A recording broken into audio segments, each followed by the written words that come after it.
Hola, ¿cómo están? Bueno, vamos a arrancar con aparato locomotor. Estos próximos videos que voy a estar subiendo van a ser acerca de estos temas. Y vamos a empezar hablando sobre los planos, ejes y movimientos de las articulaciones. ¿Qué es la posición anatómica? La posición anatómica nos sirve a nosotros para poder estudiar el cuerpo humano, tomar como referencias.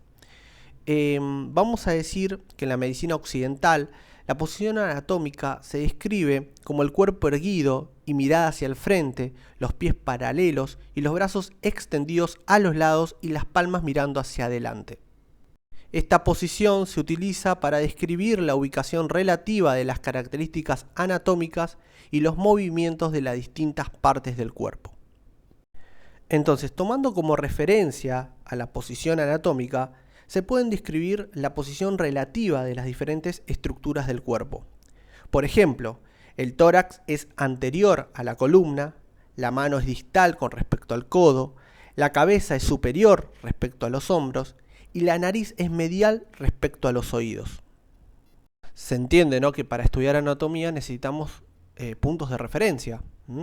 Lo que es medial es lo que está cercano a la línea media del cuerpo, lo que es lateral es lo que más se aleja, lo que es proximal es lo que está más cerca de la línea media, lo que es distal es lo que más se aleja, lo que es superior y lo que es inferior. Una vez que hemos establecido la posición anatómica y la terminología direccional apropiada, estamos en condiciones de explorar el lenguaje del movimiento humano. Los movimientos se producen en las articulaciones del cuerpo en una de tres direcciones generales: de adelante hacia atrás, de lado a lado o mediante rotación.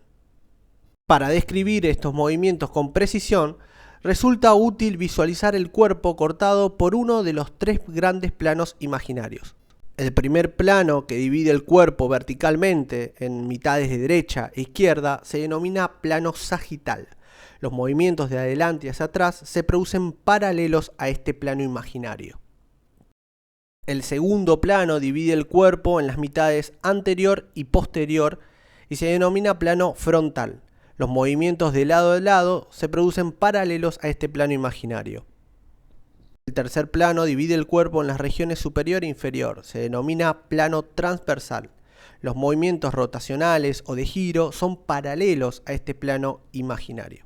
Acá tenemos una foto donde vemos los tres planos: el plano sagital, que divide al cuerpo en dos mitades, derecha e izquierda; el plano frontal, que divide al cuerpo en anterior y posterior; y el plano transversal, que divide al cuerpo en una mitad superior y una mitad inferior. Cada uno de los tres tipos de movimientos, sagital, frontal y transversal, deben producirse alrededor de un eje. Para el plano sagital será el eje laterolateral o frontal. Para el plano frontal, el eje será el anteroposterior, o también llamado sagital. Y para el plano transversal, el eje será el longitudinal, o también llamado vertical. Ahí vemos los tres ejes de movimiento. El centro es el eje en el que gira la rueda. Cada uno de los tres planos de movimiento tiene un eje correspondiente en torno al cual se produce el movimiento. Este eje es siempre perpendicular al plano correspondiente.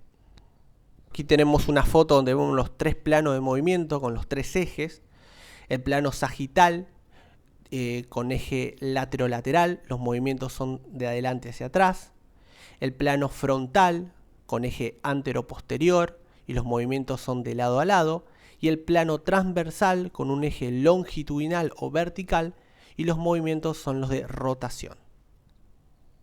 Movimiento de las articulaciones.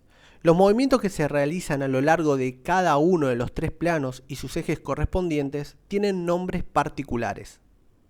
Los movimientos que se realizan en el plano sagital con eje laterolateral se denominan flexión y extensión. Los movimientos que se producen en el plano frontal con eje anteroposterior se denominan abducción y aducción. Y los movimientos en el plano transversal con un eje longitudinal simplemente se llaman rotación.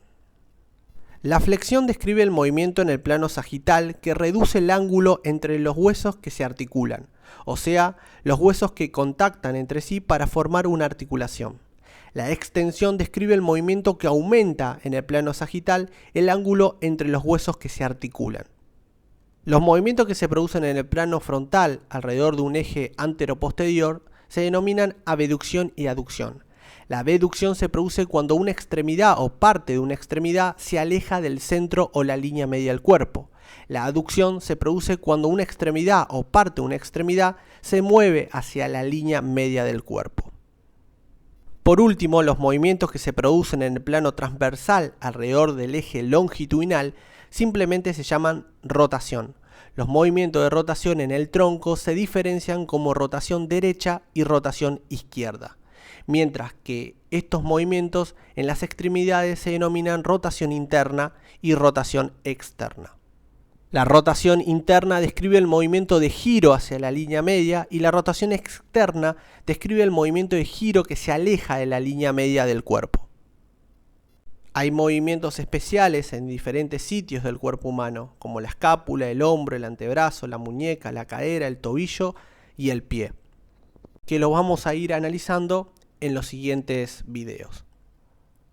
Muy bien, hasta acá llegamos con el video. Esta es la bibliografía que usé, el libro de anatomía funcional de Cael, un excelente libro de terapia física, del cual nos vamos a basar en los próximos videos que vendrán.